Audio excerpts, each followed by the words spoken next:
তো অন্নপূর্ণা ভান্ডারের 12 পাতার ফর্ম হয়ে গেল 13 পাতার ফর্ম। কিছুটা একটু চেঞ্জ এসেছে, তো চলুন দেখে নিই কি চেঞ্জ এসেছে। এই অপশনে আপনারা যদি হ্যাঁতে ক্লিক করেন তাহলে কিন্তু আপনি অন্নপূর্ণা ভান্ডার নাও পেতে পারেন।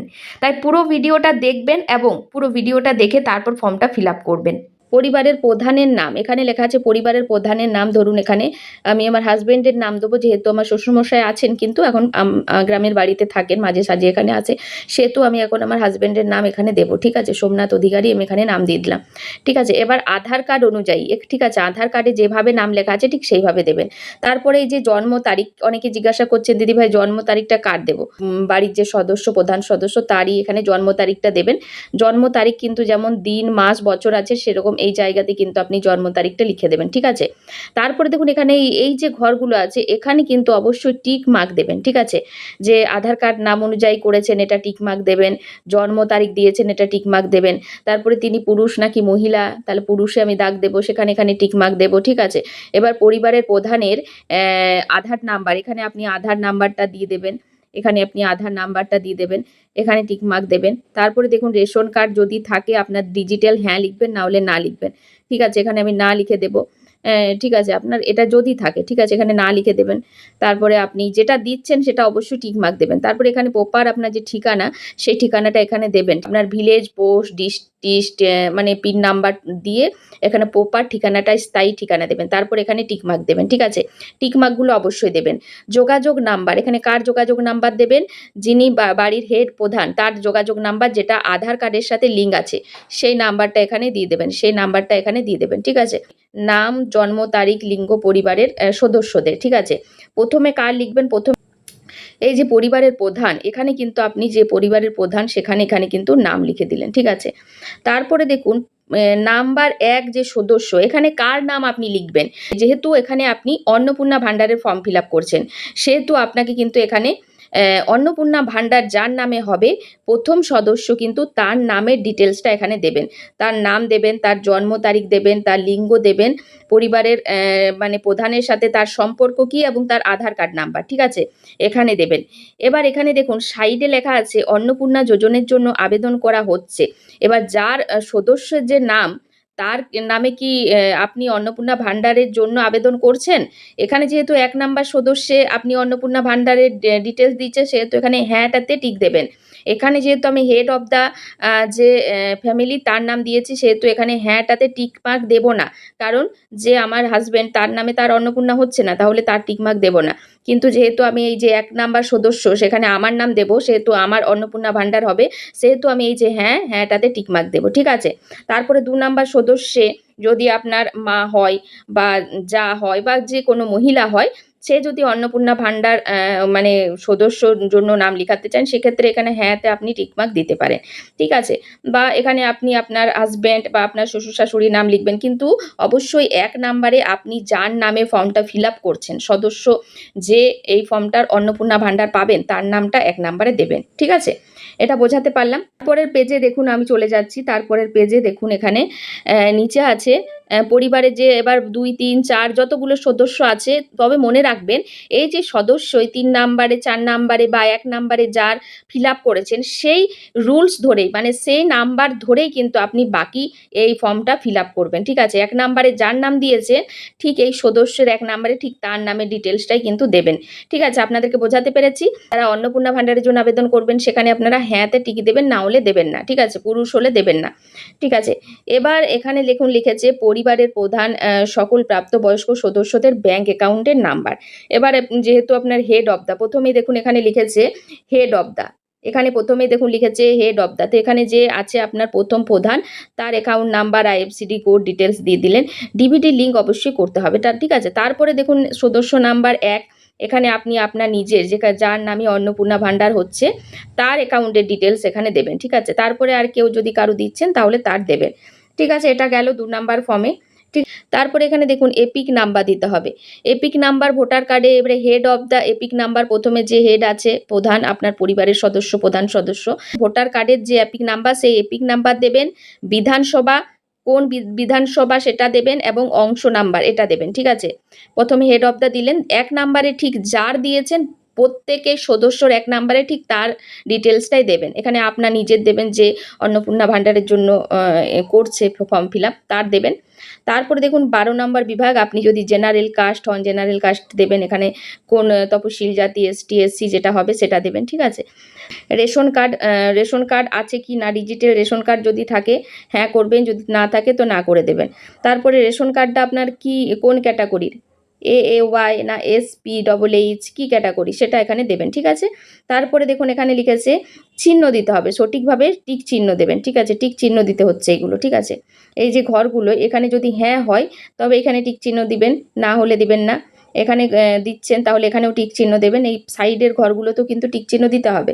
তারপরে দেখুন লিখেছে সম্পদ, বাড়ির ধরন, আপনার বাড়ি, এখানে দেখুন একটা প্রশ্ন থাকে, আপনার বাড়ি 3 বা তার বেশি পাকা ঘর আছে, মানে মানুষের ঘর তো বেশিরভাগ মধ্যবিত্ত মানুষের একটাই হয়, তার মধ্যে একটা হবে কি দুটো হবে খুব জোর, কিন্তু 3টে পাকা বাড়ি মানে আলাদা আলাদা দালান বাড়ির কথা কিন্তু বলছে না, মানে একটা ঘরের মধ্যে আপনার কি 3টে পাকা বাড়ির রুম আছে, আপনার যদি 3টে রুম থাকে বা 3-এর বেশি থাকে তাহলে আপনি হ্যাঁ লিখবেন, না হলে না লিখবেন, ঠিক আছে। এবার লিখেছে পারিবারিক জমির মালিকানা, মালিকানা যদি থাকে, মানে আপনি কি ভাড়া বাড়িতে থাকেন না আপনার পুরো বাড়িটার মালিকানা, সেটা আপনি দেবেন, ঠিক আছে। তবে এখানে যদি হ্যাঁ দেন তাহলে এখানে কিন্তু টিকমার্ক দেবেন, ঠিক আছে। টিকমার্কগুলো অবশ্যই দেবেন। তারপরে দেখুন রেজিস্ট্রি করা নথি কপি, মানে আপনি যে বাড়িতে যদি থাকেন সেই বাড়ি যদি আপনার নিজের হয় বা আপনার নিজের নামে যদি কোনো মালিকানা বাড়ি থাকে, সেই যে রেজিস্ট্রেশন মানে আপনার দলিলটা এখানে কিন্তু পুট আপ করতে হবে, ঠিক আছে, যে নিজের আপনার বাড়ি আছে সেই দলিল কিন্তু এখানে আপনাকে নথির সাথে দিতে হবে, ঠিক আছে। কি কি ডকুমেন্টস লাগবে অবশ্যই বলে দেব। আর তো এখানে কিন্তু হ্যাঁ লিখলে হ্যাঁ, আপনার যদি মালিকানা থাকে হ্যাঁ লিখবেন, অথবা না লিখবেন, ঠিক আছে। লিখেছে পরিবারের যে সকল সদস্য মোট জমির পরিমাণ শতক হিসেবে, আপনার টোটাল যে জমি আছে আপনার পরিবারের সদস্যদের সেই জমির পরিমাণ লিখতে হবে, এবং রেজিস্ট্রেশন নথি সর্বশেষে আবার জমির নথিও দিতে হবে, যে জমি আপনার আছে যে শতক কথা বলবেন সেই শতক হিসেবে লিখবেন, এবং তার নথিও কিন্তু এখানে জমা দিতে হবে, পুট আপ করতে হবে, ঠিক আছে। এবার দেখুন 4 নাম্বারে লিখেছে যানবাহন, আপনার বাড়িতে 4 চাকার কি গাড়ি আছে, অবাণিজ্যিক মানে বাণিজ্য করে না এমন কি গাড়ি আছে 4 চাকার, যে মানে ঘোরাফেরা করার জন্য, যদি থাকে হ্যাঁ লিখবেন, না থাকলে না লিখবেন। আর যদি থাকে তাহলে কিন্তু এখানে মডেল নাম, রেজিস্ট্রেশন নাম্বার, গাড়ি কটা আছে সেটা লিখতে হবে, এখানে মডেল নাম লিখতে হবে, ঠিক আছে। তারপরে আছে 5 নাম্বারে পারিবারিক সদস্যদের স্বাস্থ্য বীমা, কারো যদি স্বাস্থ্য বীমা থাকে তাহলে কিন্তু সরকারি স্বাস্থ্য বীমা যদি থাকে হ্যাঁ দেবেন, যদি না থাকে না দেবেন, ঠিক আছে। যদি থাকে তাহলে সরকারি না বেসরকারি, হেড অফ দ্য, প্রথমে হেড অফ দ্যার আপনি ডিটেলসটা দিয়ে দেবেন, যে সরকারি না বেসরকারি, সরকারি হলে সরকারি, না হলে বেসরকারি, ঠিক আছে। বিমার যে অঙ্ক সেই অঙ্কটা মানে প্রিমিয়াম বিবরণ এখানে দিতে পারেন। তারপরে সদস্য নাম্বার 1 মানে যে অন্নপূর্ণা ভাণ্ডার ফিল আপ করছেন যে মহিলার নামে, তার এখানে দিতে হবে, তার যদি থাকে তাহলে এটা লিখতে হবে সরকারি বেসরকারি, যেমন আমাদের স্বাস্থ্যসাথী এখন আছে সেহেতু সরকারি আছে বলে লিখতে হবে, বা এখানে আপনি টিকমার্ক দেবেন, ঠিক আছে। তারপরে এইভাবেই কিন্তু প্রত্যেকের সদস্যদের আছে কিনা আপনাকে এখানে মানে ডিটেলসটা দিতে হবে। তারপর আয়কর পেশা, তারপরে আছে আয়কর পেশা, এখানে কোনো সদস্যের আয়কর পেশা, কোনো সদস্য কি আয়কর মানে ইনকাম ট্যাক্স দেয়, যদি দেয় তাহলে কিন্তু এখানে আপনি হ্যাঁ লিখবেন, যদি না দেয় তাহলে না লিখবেন, ঠিক আছে। তারপরে দেখুন লিখেছে পরিবারের সদস্যদের প্যান কার্ড নাও ডিটেলস, এখানে আপনি প্যান কার্ড যদি থাকে হ্যাঁ দেবেন, যদি না থাকে না দেবেন। আর প্রথমেই কিন্তু হেড অফ দ্য ফ্যামিলি মানে বাড়ির যে প্রধান তার নাম দেবেন, তার প্যান কার্ড নাম্বার, তারপরে আপনি যার নাম্বার যে নামে অন্নপূর্ণা ভাণ্ডার করছেন তার নাম দেবেন, প্যান কার্ড নাম্বার, এইভাবে যতগুলো সদস্য আছে প্রত্যেকের নাম এবং প্যান কার্ড নাম্বার দিতে হবে, ঠিক আছে। তারপরে দেখুন পরের ফর্মে চলে যাচ্ছি। পরের ফর্মে চলে গিয়ে আপনারা দেখবেন এখানে থেকে কিন্তু আমি বলে দিচ্ছি সাইডে টিকমার্ক দিতে ভুলবেন না। তারপরে কর্মসংস্থানের ধরন, এখানে আপনার পরিবারের প্রধান যে হেড অফ দ্য ফ্যামিলি তার কি কাজ করেন, সরকারি বেসরকারি কি কাজ করে সেখানে এখানে কিন্তু টিকমার্ক দিতে হবে, যেটা করে সেটা টিকমার্ক দেবেন, এখানে কিন্তু টিকমার্ক দেবেন। এবার যে সদস্য নাম্বার 1 মানে আপনি নিজে যে যার নামে অন্নপূর্ণা ভাণ্ডার হচ্ছে সে কি কোনো কাজ করে নাকি বেকার, যদি বেকার হয় বেকারে দেবেন, ঠিক আছে। তারপরে এইভাবে কিন্তু সদস্য নাম্বার 1 2 3 এইভাবে দেবেন, ঠিক আছে। তারপরে দেখুন একটু নিচের দিকে চলে যাব, নিচে দেখো 6 নাম্বার ফর্ম চলছে, এখানে দেখুন প্রত্যেকের আপনি ডিটেলসটা দেবেন আর সাইডে সাইডে কিন্তু টিকমার্কগুলো দেবেন। ঠিক আছে, যদি দেন তবেই টিকমার্ক দেবেন। যদি এখানে কারুর নাম না থাকে, আপনার ধরুন বাড়ির ফ্যামিলি 3 জন, সেক্ষেত্রে তো আর এইগুলো দরকার হবে না, তখন কিন্তু আর টিকমার্ক দেবেন না। তারপরে দেখুন 4 নাম্বার এখানে লিখেছে পরিবারের শিক্ষিত প্রাপ্ত বয়স্ক সংখ্যা। আপনার পরিবারে কতজন শিক্ষিত আছে, কতজন অশিক্ষিত আছে, সেটা এখানে সংখ্যায় লিখবেন। 2 জন হলে 2 জন, 3 জন হলে 3 জন, এবং তারা যে শিক্ষিত, হেড অফ দ্য ফ্যামিলি শিক্ষিত নাকি অশিক্ষিত, যদি শিক্ষিত হয় সে কতদূর পড়াশুনো করেছে, মেট্রিক পাস নাকি এইচএস পাস, সেটা দিতে হবে। তারপরে সদস্য যে নিজে অন্নপূর্ণা ভাণ্ডার পাচ্ছে সে কতদূর পড়াশুনো করেছে, শিক্ষিত না অশিক্ষিত, শিক্ষিত হলে তার যোগ্যতা কি, এইচএস পাস হলে এইচএস পাস, আর এখানে টিক চিহ্ন দেবেন। ঠিক আছে, যদি এখানে কিছু লিখেন তবে টিক চিহ্ন দেবেন, নতুবা দেবেন না। তারপরে এইভাবে কিন্তু প্রত্যেক সদস্যদেরই দিয়ে দেবেন। তারপরে দেখুন নিচের দিকে চলে যাব, নিচের দিকে চলে গেলে আপনারা আবারও দেখতে পাবেন এখানে 5 নাম্বার ফর্ম। 5 নাম্বার ফর্মে দিচ্ছে কোনো সদস্য কি কোনো সাংসাদিক পদমন্ত্রী, সাংসদ, বিধায়ক, বুঝতে পারছেন, সাংসদ বিধায়ক যদি বর্তমান অবস্থায় থাকে তাহলে কিন্তু এখানে হ্যাঁ দেবেন, নতুবা না দেবেন। ঠিক আছে, তারপরে দেখুন এখানে লিখেছে যদি হয় তাহলে কিন্তু তার নথি জমা দিতে হবে। যদি থাকে, কেউ যদি সদস্য হয় পঞ্চায়েতের ধরুন, বা বিধায়ক থাকে, সেক্ষেত্রে তার নথি জমা দিতে হবে যে সে আছে কি না। তারপরে দেখুন আছে কোনো সদস্য কি সরকারি পেনশনভোগী, 6 নাম্বার আছে। যদি পেনশন পায়, আপনার যে সদস্য, বাড়ির সদস্যদের নাম লিখছেন তাদের মধ্যে কেউ যদি পেনশনভোগী হয় হ্যাঁ দেবেন, না হলে না দেবেন। ঠিক আছে, বা কোন পেনশন পায়, এখানে পেনশনভোগীর সদস্য নম্বর, কতজন পেনশন পাচ্ছে। ঠিক আছে, তারপরে দিকে লিখেছে কোনো সদস্য কি জিএসটির অধীনে নিবন্ধিত, যদি জিএসটির অধীনে থাকেন তাহলে হ্যাঁ দেবেন, নতুবা না দেবেন। যদি না দেন তাহলে এখানে কিন্তু টিকমার্ক দেবেন না, যদি হ্যাঁ দেন তাহলে টিকমার্ক দেবেন। আর যদি পেনশনভোগী হয় তাহলে কিন্তু তার স্লিপও কিন্তু জমা দিতে হবে। যদি কেউ পেনশনভোগী হয়, যদি কেউ পেনশনভোগী হয় তাহলে কিন্তু তার স্লিপও জমা দিতে হবে এখানে। ঠিক আছে, যদি কেউ পেনশনভোগী হয়। তারপরে 8 নাম্বার দিয়েছে পরিবারের মোট বার্ষিক আয় কত। আপনার পরিবারের টোটাল যে সদস্যদের নাম দিয়েছেন তাদের টোটাল বার্ষিক আয় টোটাল কত হচ্ছে, সেটা এখানে অঙ্কে লিখতে হবে। অঙ্কে লেখার সময় সবসময় ইংরেজিতে লিখবেন, এখানে টিকমার্ক দিয়ে দেবেন। তারপরে অন্যান্য পরিচয় নথি, কী কী নথি, এখানে সিএ আবেদন বর্তমান অবস্থা। যাদের আপনি এতক্ষণ থেকে ডিটেলস দিলেন, তারা কি কেউ সিএতে প্রসেসিংয়ে আছে, যদি থাকে তাহলে এখানে লিখবেন আবেদন করেছে বা ইস্যু করা হয়েছে, এখানে যা যা আছে, বা প্রযোজ্য নয়, যদি কিছু না আছে, আপনাদের ভোটার কার্ডে নাম আছে, সব ঠিকঠাক আছে, তাহলে প্রযোজ্য নয় লিখে দেবেন। ঠিক আছে, আর এই যে এখানে হেড অফ দ্য ফ্যামিলি প্রথমে, তারপর সদস্য নাম্বার 1 যা দিয়েছিলেন ঠিক তারই দেবেন, 2, 3 যেমনভাবে দিয়েছেন সেইভাবে দেবেন।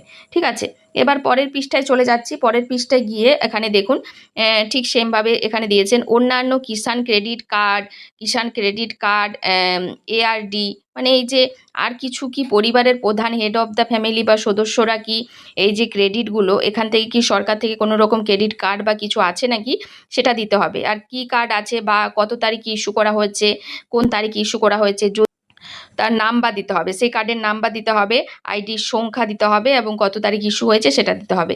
তো এইভাবে প্রত্যেক সদস্যের কিন্তু দিতে হবে। তারপর 3 নাম্বার সেম লিখেছে যদি এসআইআর এর নাম মানে নাম বাদ পড়ে এবং মামলাটি ট্রাইব্যুনালে যদি বিচারে থাকে, তাহলে এখানে হ্যাঁ অত লিখবেন, অথবা না লিখবেন, যেটা আছে সেটাই লিখবেন, বা যদি না থাকে তাহলে প্রযোজ্য নয় এটা লিখে দেবেন। ঠিক আছে, সাইডে কিন্তু টিকমার্ক দিয়ে দেবেন। তারপরে আমি আর একটু নিচের দিকে চলে যাব। এটা কিন্তু 9 নাম্বার পাতা, দেখুন এত বড় যে আমি এখনও ভিডিওটা শেষ করতে পারলাম না। শেষে সেম এই যে ডিটেলস দেবেন, এবং এগুলো নিয়ে অবশ্যই টিক মার্ক দেবেন। ঠিক আছে, যদি প্রযোজ্য নয় তাহলে প্রযোজ্য নয় দেবেন, এখানে টিক মার্ক দিয়ে দেবেন। তারপরে দেখুন লিখেছেন বিদ্যালয়ের অধ্যয়ন পরিবারের সকল শিশুর বিবরণ। আপনার পরিবারের যে শিশুরা আছে সেই বাচ্চাদের বিবরণ দেবেন। সদস্য নাম্বার 1 একজন শিশু, 2 নাম্বার শিশু, সে কোন স্কুলে পড়ে, তার স্কুল মানে সরকারি নাকি বেসরকারি, সমস্ত কিছু বিবরণ দিবেন। এবং সেখানে লিখেছে বিদ্যালয়ের ধরন এবং অন্যান্য নির্বাচন করলে অনুগ্রহ করে বিস্তারিত উল্লেখ করুন, যেমন ওপেন স্কুল, হোম স্কুল। ঠিক আছে, এই স্কুলগুলো থাকলে সেটা বিবরণ করতে বলছে। ঠিক আছে, কোন স্কুলে পড়ে, সদস্য নাম্বার 2, মানে যটা শিশুর এখানে নাম দেবেন তটা শিশুর এখানে আপনি বিবরণটা দেবেন। ঠিক আছে, এবার আমরা চলে যাব পরের পৃষ্ঠায়। এইভাবে কিন্তু আপনাদের শিশুদের প্রত্যেকের এখানে দিয়ে দেবেন, এবং এখানে কিন্তু আপনারা চাইলে লিখতে পারেন বিবরণগুলো। তারপরে দেখুন লিখেছে শিশুদের টিকাকরণের বর্তমান অবস্থা, শিশুদের টিকা চলছে নাকি সম্পূর্ণ হয়েছে, সেটা এখানে লিখতে হবে। তারপরে যদি হ্যাঁ হয় তাহলে টিকাকরণ কার্ড আইডি, যদি না হয় তাহলে শেষ টিকা নেওয়ার তারিখ, না নেওয়ার কারণ, এখানে কিন্তু বিবরণটা দিতে হবে, ঠিক আছে? যে আপনি টিকা যদি না দিয়েছেন কেন দেননি? যদি দিয়েছেন তো শেষ কত তারিখে টিকা সম্পূর্ণ হয়েছে। যদি চলছে সেটাও আপনি লিখবেন যে হ্যাঁ, এখন টিকা চলছে, তার কার্ড আইডি এখানে নথিতে দিতে হতেও পারে। 6 নাম্বারে যে নতুন একটা অপশন যোগ হয়েছে, আপনি কি কোনো সরকারি প্রকল্পের সুবিধা পান? এখানে লিখেছে। যদি প্রকল্পের সুবিধা পান তাহলে হ্যাঁ লিখবেন। যদি প্রকল্পের সুবিধা না পান তাহলে কিন্তু আপনি না লিখবেন। যদি কোনো প্রকল্পের সুবিধা আপনি পান তাহলে এখানে হ্যাঁ লিখবেন। তারপরে আপনার প্রকল্পের নাম কি? আপনাকে এখানে বলেছে যদি হ্যাঁ হয় তবে সেই প্রকল্পের নাম উল্লেখ করো। কিন্তু আপনি কি এই প্রকল্প থেকে নিজেকে প্রত্যাহার করতে চাইছেন? আপনি কি এই প্রকল্প থেকে বেরিয়ে যেতে চাইছেন? অবশ্যই না। ধরুন আপনার প্রধান আছে আপনার শ্বশুরমশাই। প্রথমেই ধরুন প্রধানের যে প্রকল্প, আপনি ধরুন বার্ধক্য ভাতা, কিষাণ ভাতা, পিএম ভাতা, যে কোনো একটা প্রকল্প পাই, সেখানে আপনি নামটা লিখলেন। কিন্তু এই হ্যাঁতে ক্লিক করবেন না, হ্যাঁতে টিকমার্ক দেবেন না, নাহলে কিন্তু সেই বার্ধক্য ভাতা কেটে যেতে পারে, ঠিক আছে? তাই এটা ভুলেও কিন্তু হ্যাঁতে ক্লিক করবেন না। তারপরে দেখুন একটু নিচের দিকে গেলে আমি সবসময় আপনাদেরকে বলেছি যে আবেদনকারী, যে অন্নপূর্ণা ভাণ্ডারের জন্য আবেদন করছে, তার নাম সবসময় সদস্য নাম্বার 1-এ দেবেন। সে কি কোনো প্রকল্প পায়? অবশ্যই সে যদি 25 বছরের ওপরে হয়ে থাকে সে লক্ষ্মী ভাণ্ডার পাবে। তো লক্ষ্মী ভাণ্ডার নাম এখানে দেবেন, কিন্তু এখানে কিছু চিহ্ন দেওয়ার দরকার নেই, ঠিক আছে? বারবার আবারও আপনারা যা সদস্যদের পরপর নাম লিখেছেন বাকি সদস্যদের ডিটেলস আপনারা দেবেন, কিন্তু এখানে হ্যাঁতে কোনো রকম চিহ্ন দেওয়ার দরকার নেই, টিক চিহ্ন দেওয়ার দরকার নেই। তারপর দেখুন একটু নিচের দিকে যাব আমরা। এই যে বাকি সদস্য, আপনাদের সদস্য দুটো হলে দুজনের ডিটেলস দেবেন। 5 জনের ডিটেলসের এখানে কথা বলেছে, কিন্তু 5 জন যদি কারো বাড়িতে না থাকে সেক্ষেত্রে আপনারা দেবেন না। 2 জন থাকলে 2 জনের দেবেন, ঠিক আছে? অনেকে জিজ্ঞাসা করছে যে 5 জনের কোথায় পাবো, 5 জন যদি না থাকে। তো 5 জনের দেওয়ার দরকার নেই, 2 জন থাকলে 2 জন দেবেন, 3 জন থাকলে 3 জন দেবেন, ঠিক আছে? তারপরে দেখুন এখানে লিখেছে বাদ দেওয়া হলে কারণ, মানে আপনি যেই প্রকল্প টাকা পান সেখান থেকে আপনার বাদ দেওয়া যদি হয়েছে আগে, তাহলে সেই কারণটা আপনি এখানে লিখবেন যদি জানা থাকে। যদি না জানা থাকে তাহলে লেখার দরকার নেই। তারপরে এখানে ঘোষণার সম্মতি। তারপরে দেখুন এখানে ঘোষণার সম্মতি। আপনি যে ফর্মটা এতগুলো বিবরণ দিয়েছেন সেগুলো তো সঠিক, সেগুলো যাচাইযোগ্য। অবশ্যই যাচাইযোগ্য হলে এখানে সম্মতি দিতে হবে, তারপরে এখানে স্বাক্ষর করতে হবে, ঠিক আছে? পুরোটা ক্লিয়ার হয়ে গেল। এবার আপনারা প্রশ্ন করবেন আপনাদের যদি কোনো রকম কোনো প্রশ্ন থাকে।